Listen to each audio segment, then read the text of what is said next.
Welcome back to the channel. I haven't done a video for a while. I'll tell you a few reasons for that, but we're just getting the last few Christmas orders out.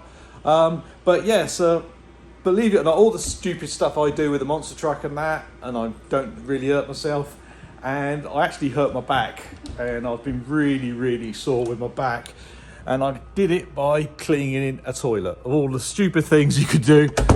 Yeah, so I've done that, but also I've been making a lot of fiberglass.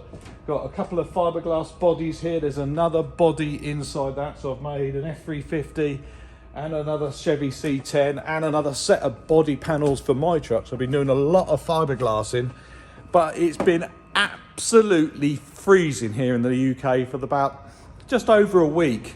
When I came in on Friday, the thermometer up on the wall said it was -3.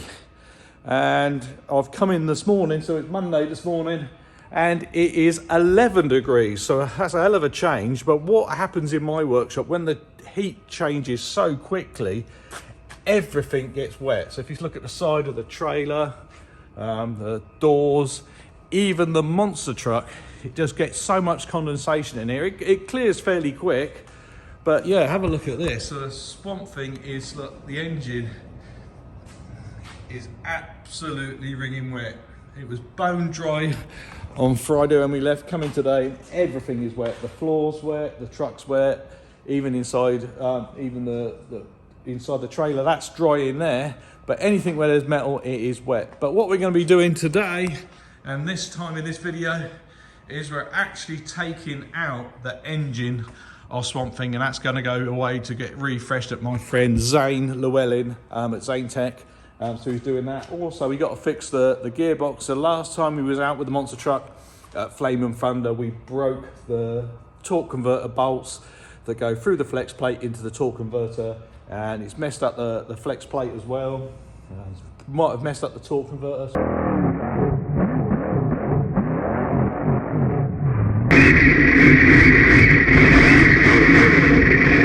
we're going to take all the gearbox out and everything.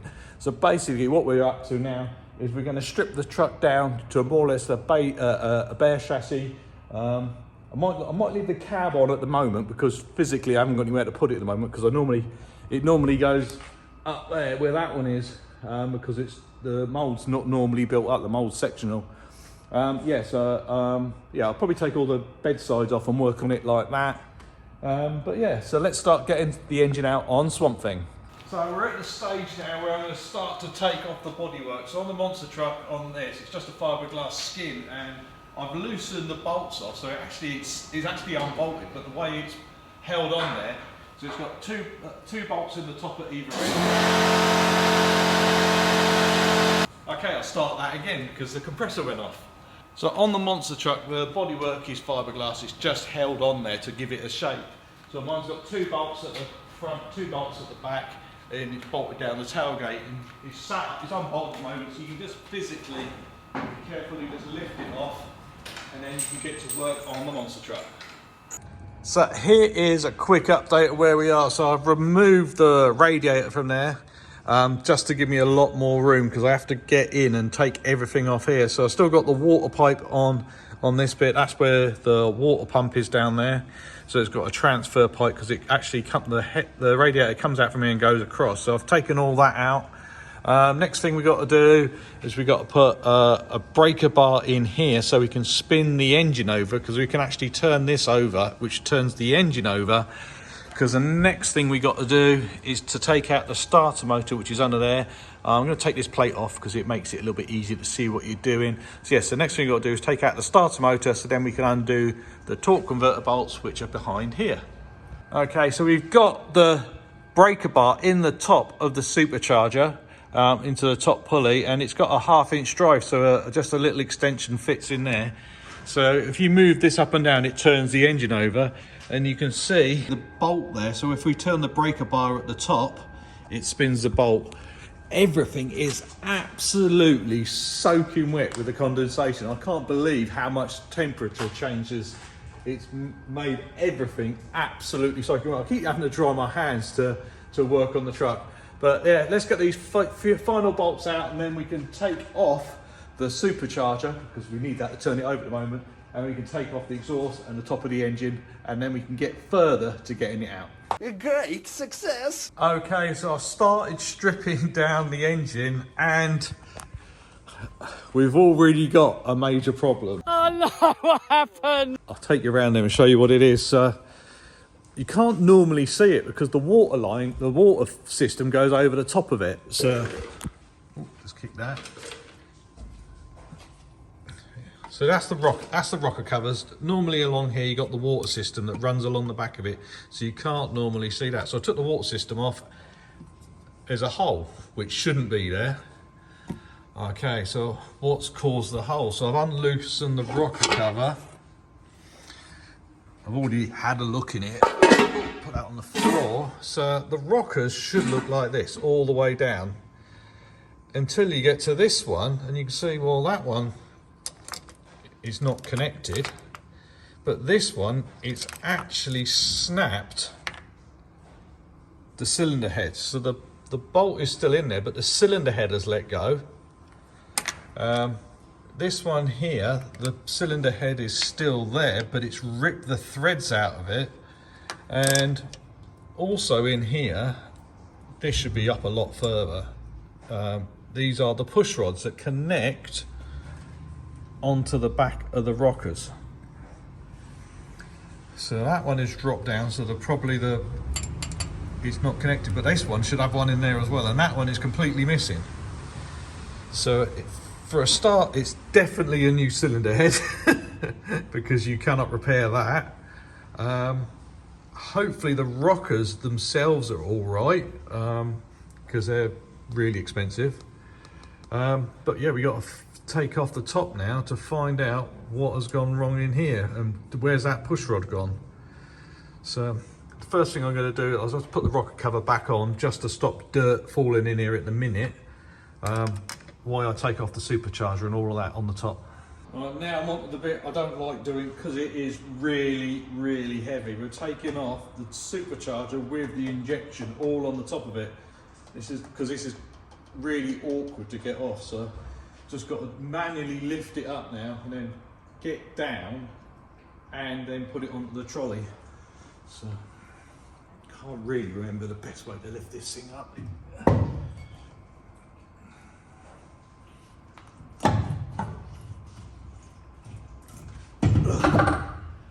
Got it there.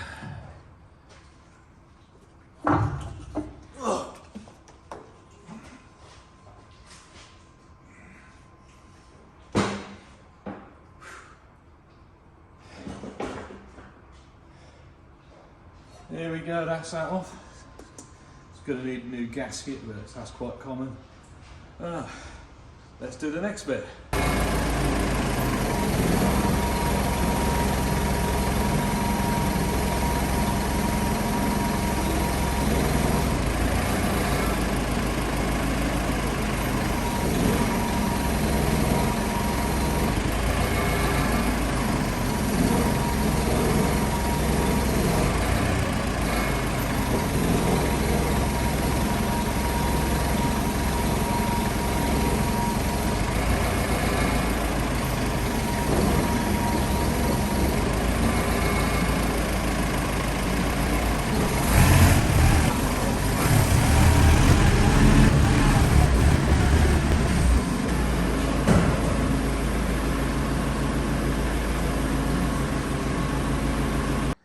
So here it is out of the truck. Had to do a little bit of cleaning because it's on motor plate, so it's got a plate that goes across the front and a plate that goes across the back. That's the engine mounts basically for it, so you can't really clean those bits. I've cleaned it now. So yeah, so it's on this, basically on an engine pallet crate thing I've made. So it just sits on the block, and then it's just got these little bits of metal to stop it sliding about. The weight of it holds it on there. So time to load it in the back of the van and go and see my mate Zane. Okay, so it's all loaded in the van. So just pulled over at the side of the road, make sure it hasn't moved, but now we can carry on going to Zane's.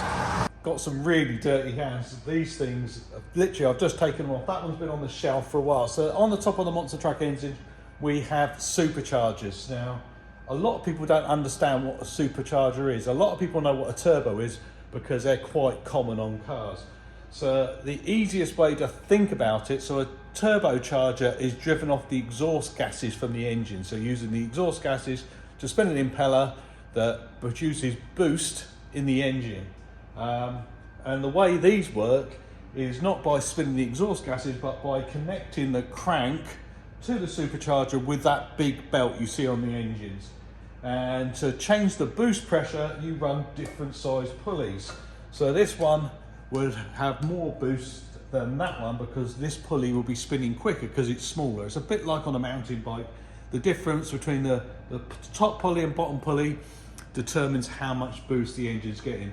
Now on a monster truck, we're only allowed to run this 10% overdriven. So there can only be a 10% difference between the top pulley and the bottom pulley. But that's still enough to get about between 14 on the if you have it round the wrong way, up to about 30 psi of pressure on the engine. Now these things are going to need servicing, so I'm going to take the tops off. These are quite hard to get the tops off because there's 2 bolts on the inside of here.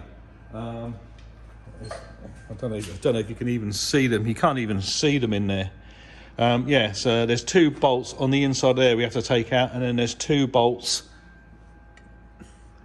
at the back. They're easy to get to, but the front ones are a nightmare. So I'm going to take these apart now, and then you can see the rotors inside. Now the rotors have Teflon seals, and the Teflon seals wear. So this one, you can turn this one, and it's got quite a bit of resistance on that one. So that one's not too bad. You turn this one, it spins really easy. And also, now and again, you can hear a little bit of grumbling. Now the bearings are starting to go on that one, and the rotors, when the bearings go, the rotors can touch each other and you can get a lot of damage on that one. So this one's not too bad, but I'm going to take them all apart and send them away to get them refreshed. Okay, so I've got the bird catcher off. So now you can actually see how it works. So I've just taken the butterflies out of there. It makes it easier to get your hands through. It's still quite small. It's tight because I've got quite big hands and it's quite a small hole. But you can also see this is a gauze to stop if anything big comes through here, or if these bolts come through or the inside of here come loose, it stops it going into the supercharger. And also you can just see these are all the fuel lines with the injectors. So it's got 8 injectors that spray into the top of the supercharger. Now on the top of the supercharger it's got this. That's a blower restraint, so just in case it gets too much pressure or it backfires, it stops the whole thing coming off. But inside you can see these are the rotors. So this is actually compressing air and squeezing it into the engine. Now on these you can actually probably see, if I get it in the right place. So if you look into there, you can see a little bit of white. Now the white is actually Teflon, and the Teflon is like the seal that holds it together. Now on one of them you can see there a bit of the Teflon has disappeared, so that is losing pressure out of it. And the other part you can see is like the shiny bit.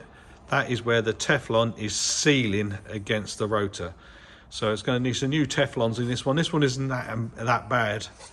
You can still feel there's quite a bit of resistance, so it's actually working well. But the other one, that one I think has got some problems with it. So let's take that one apart and see what that one looks like inside as well.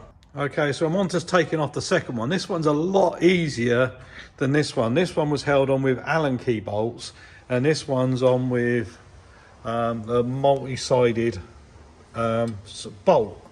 So it's got 16 heads on it. But what I've got, so it's still quite, if you're doing that, it's going to take a while. But this ratchet is really clever. So if you turn the handle, it actually spins the end. So that's it undoing the bolt. So this one's a lot easier than that one to get apart. Yeah, I'll see if I can get some more of these bolts to hold it in, because it's a lot quicker doing it this way. Okay, so that's 3 of them all stripped down. Yeah, so gonna send them away, get them to rebuild them. Just had a phone call from Zane after I dropped off the engine, and it is what we thought it was. So it's done. When it over revved, it's broke a push rod. Push rods came out the engine. The lifters have come out, but it broke the cylinder heads. we've managed to locate some cylinder heads. The original ones that I've got on there, they're on back order till April. We've got some different dart heads, slightly higher spec, a little bit more money, but yeah, so we should get them for the end of the month, and then it's just a full engine rebuild then. But yeah, so truck's all stripped down, going to take the gearbox out, got the fuel tank out, want to put a new fuel tank out in it, do some other little modifications to the truck. But that's it for this week. I hope you enjoyed this episode, and we'll see you on the next one. Bye-bye. Take me in the smoke.